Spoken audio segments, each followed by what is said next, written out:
So नमस्कार मित्रांनो, कसं काय काय चाललंय? आपल्या सर्वांचं नवीन ब्लॉगमध्ये स्वागत आहे. राईट करताय ना? राईट करायलाच पाहिजे. आपला नेहमीचा आपुलकीचा प्रश्न म्हणजे काय, बरोबर ना? सो बाकी काय चाललंय, कसं चाललंय? आज चाललोय थोडा मित्राला भेटायला चाललोय. काय हे ब्लॉग कशाबद्दल आहे ते सुद्धा सांगतो मी तुम्हाला. आज चाललोय मित्राला भेटायला, जो मित्र शेगावला असतो. तो I think first to second time फक्त मुंबईला येतोय तो. सो त्याचा मला काल कॉल आला की भाई कुठे आहेस, काय आहेस का, फ्री आहेस का, उद्या अवेलेबल आहेस का. बट थोडं काम होतं, बट मी तरी पण तो येतोय म्हणून मी काहीतरी जुगाड केला आणि ते झालं सक्सेसफुल. सो आता त्यालाच भेटायला चाललो आहे. आणि हेच की तो शेगावला असतो, मुंबईला जास्त कधी तो आला नाही आहे. तर त्याला मुंबई वगैरे दाखवतो. त्याला बोलला आता आपण दादरला जाऊया, दादरला वगैरे त्याला दाखवतो. राज ठाकरे साहेबांचं घर वगैरे दाखवतो त्याला, आणि मुंबईचा फेमस वडापाव वगैरे पण खाऊ. आता कसं काय ते किती वाजेपर्यंत येईल ते बघू. आता जस्ट तो पोचलाय, मला वाटतं टिटवाल्याला पोचलाय तो, बोलला मला कॉल आला तेव्हा. सो त्याला तरी पण अजून अराऊंड 1 ते 1.5 तास लागेल त्याला दादरला यायला. आणि आपण पण निघालो इथून, आपल्याला पण अराऊंड 1 तास तर लागणारच. 1 तास 10 मिनटं वगैरे बरं परफेक्ट लागतील. माझं ट्रॅफिक वगैरे तर तुम्हाला माहीतच आहे, नवी मुंबईत पण ट्रॅफिक वगैरे होते. ट्रॅफिक मीन्स सिग्नल्स वगैरे खूप लागतात. तो जर पाम बीच रोडनी जायचं म्हटलं ना तर लय सिग्नल वगैरे लागतात. ते पोलीसवाले आहेत ना इकडून, लय डोक्याला ताप आहे यांचं. बघितलं काय गरज नसताना थांबवलं. आता ह्याला आहे ना ते ब्लॅक पडदे दिसतात त्याच्यावरनं याला फाईन मारणार, लिहून देतो त्याच्यावरनं याला फाईन मारणार आहेत. पोलिसांचं माहीत आहे ना कसं असतो की जे आता काय बोलू नाही शकत, पण त्या लोकांच्या गाड्या असतील ना, त्या लोकांच्या गाड्यांना नंबर प्लेटसुद्धा नसेल ना, जसे की HRCP higher security number plate असते, ही नसेल तरी चालेल, काय प्रॉब्लेम नाही. कारण की बिकॉज ते समजतो ना ते त्या लेवलला आहेत. आणि सामान्य माणसाला काय, त्याची नंबर प्लेट वगैरे पण ठीक असेल ना, मग त्याला काही ना काहीतरी कारणावर ना तू कर्टन्स लावलेस, तू फिल्म लावलेली आहेस काचेंवर, म्हणजे 30% 40% वाली. RTOनुसार मला वाटतं 25-30% तर आपण लावू शकतो रेअर साईड व्ह्यूजला, आणि बॅकला आपण 50% ठेवू शकतो. आता जेवढं मला माहीत आहे तेवढं मी सांगतो, कन्फर्म माहीत नाही मला. पण जर इफ एडिटिंगला टायमाला बसताना मी चेक करेल की जी पाठची रेअर व्ह्यूजची काच असते तिला 50% विजिबिलिटी काहीतरी आहे, आणि साईड वेस्टला काहीतरी 30-30 म्हणजे 70% विजिबिलिटी दिसली पाहिजे. अशा RTOची रूल आहेत. आता रिअल मला माहीत नाही, मी चेक करेल. आणि तुम्हाला माहिती आहे गुगलवर तर गोष्टी बऱ्यापैकी खऱ्या येतातच. सो गुगलवर चेक करून सांगेल. आता ChatGPT वगैरे आहेच, त्याच्यावर चेक करू आपण. स्वतः मुंबईला वगैरे फिरतो, आता त्याला फिरवतो वगैरे कसं काय ते बघू. आणि तुम्हाला भेटताना दाखवतो आम्ही कुठे भेटणार आहोत. तो दादरला भेटणार आहोत. त्याला बोललो की दादरला आधी दादर TTला भेट. पण दादर TTला प्रॉब्लेम माहिती आहे का होतो, तिथे पोलीसवाले आहेत ना, थांबू नाही देत ब्रिजवर. तर परत ते प्रॉब्लेम मला, कारण की तो मुंबईत नवीन आहे, तर मला त्याला माहीत पण नाही त्या गोष्टी. सो त्याला बोललो तुम्हाला दादरचा जो स्वामीनारायण मंदिर माहीतच असेल मित्रांनो तुम्हाला, तिथे भेट बोललो. आणि हां, तुम्ही विचार करत असाल की हा शेगाववरनं आला आहे कशाला इथे तुझा मित्र. बेसिकली प्रश्न आहे की शेगाववरनं माझा मित्र इथे आला आहे पेपर द्यायला. त्याचा पेपर आहे तो आय थिंक सो MPSC देतो आहे. राईट, हां MPSC देतो आहे तो. त्याला काहीतरी पोलीस भरती व्हायचं आहे, त्यासाठीच किंवा काहीतरी दुसरं कामासाठी तो होतो आहे. पण तो फक्त पेपर द्यायला मित्रांनो शेगाववरनं आला आहे. तो मुलगा रात्री काहीतरी 10ला किंवा 11ला वाजता त्यांनी घरातून निघाला. त्याने ट्रेन पकडून तो मॉर्निंगला मुंबईला आला 5-5:30ला.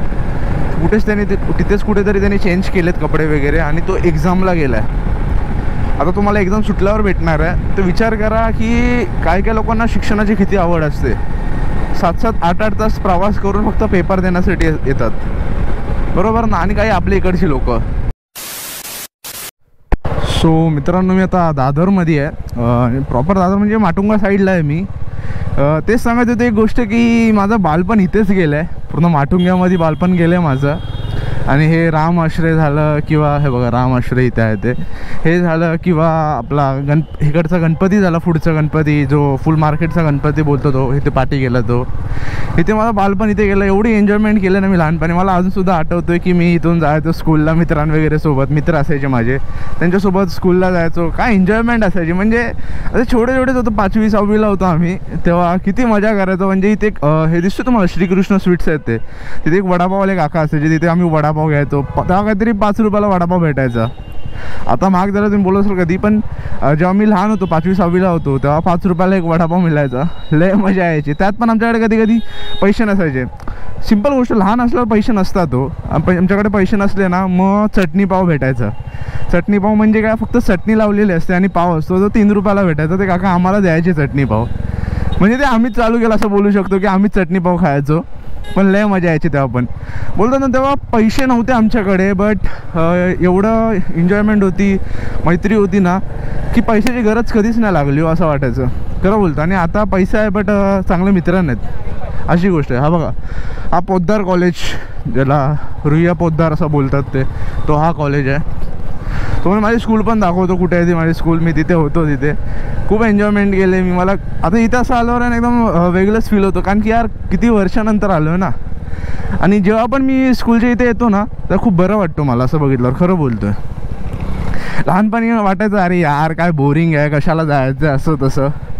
बट जसं आता मोठं होतं, कॉलेजला जातो आहे ना, तसं असं वाटतं यार नाही यार, स्कूलमध्ये मजाच वेगळी होती यार. बरोबर ना. स्कूल हे स्कूल होतं, बट आता काय बोलतात, आपण मोठे झालो तर काय करू शकेल. लहानपणी असतो तेव्हा वाटतो की यार मोठं व्हायचं आहे, मोठं व्हायचं, लवकर मोठं व्हायचं आहे. आणि आता मोठं झाल्यावर असं वाटतं की लहान व्हायचं आहे परत. तुम्हाला पण वाटत असेल ना असं काही काही गोष्टी. आता जसं काही लोक बोलतात, काही मोठं झालं बोलतात की यार बालपणच मस्त आहे. ॲक्च्युली ते कधी कधी खरं वाटतं यार, खूप चांगलं आहे बालपण.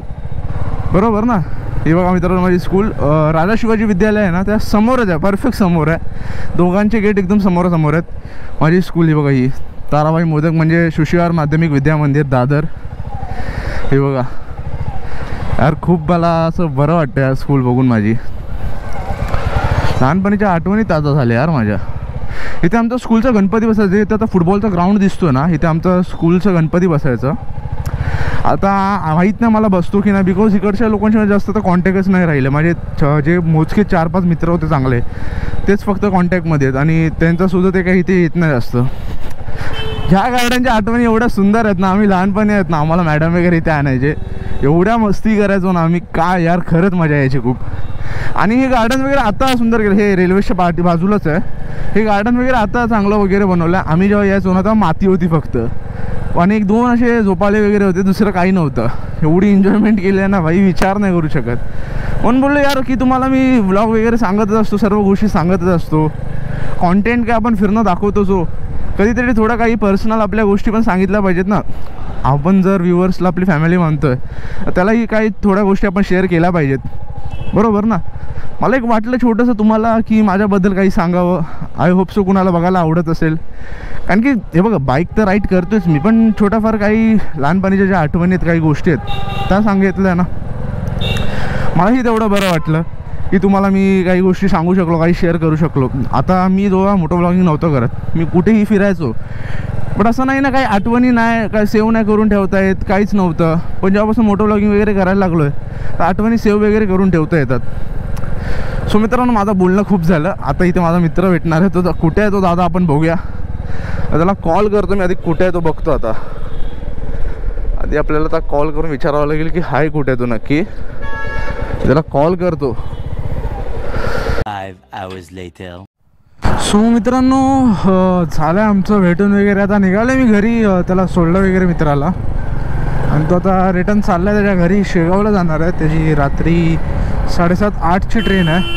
अरे लेका काय करतोय, आजूबाजूला बघायचंच नाही, डायरेक्ट गाडी घालतात आतमध्ये. सो तेच चलो, सोडलाय वगैरे आता आणि निघालो आहे घरी. परतीच्या प्रवासाला. सो अराऊंड 5 तास तरी गेले आम्हाला सोबत. आणि तुम्हाला माहिती आहे, पोरं सोबत असल्यावर यार बोलण्या गप्पा गोष्टी या गोष्टी होतातच होतात. बात तर सही आहे. पोरांना हे टाईम बघता येत नाही.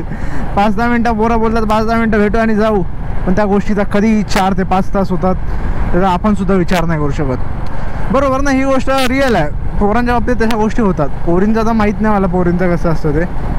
तरी पण पोरींची दोस्ती माहिती आहे मित्रांनो तुम्हाला कशी असते.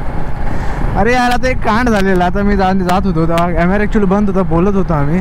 तेव्हा ते 2 पोरींनी कारवाल्याला ठोकलं. आणि यार तो काय मुवमेंट होता यार, परफेक्ट एकदम मुवमेंट भेटलेला. पण त्या टायमाला कॅमेरा चालू नव्हता. बोलतात ना कधी कधी कांड असा होतो ना, त्या टायमालाच कॅमेरा चालू नसतो. काय करणार आता तरी आपण. शिट.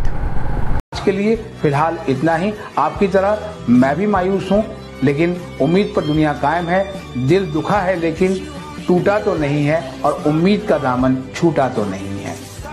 इसलिए आज के लिए इतना ही। सबर कराए सर का whatever, please sir, I want to reach 1 million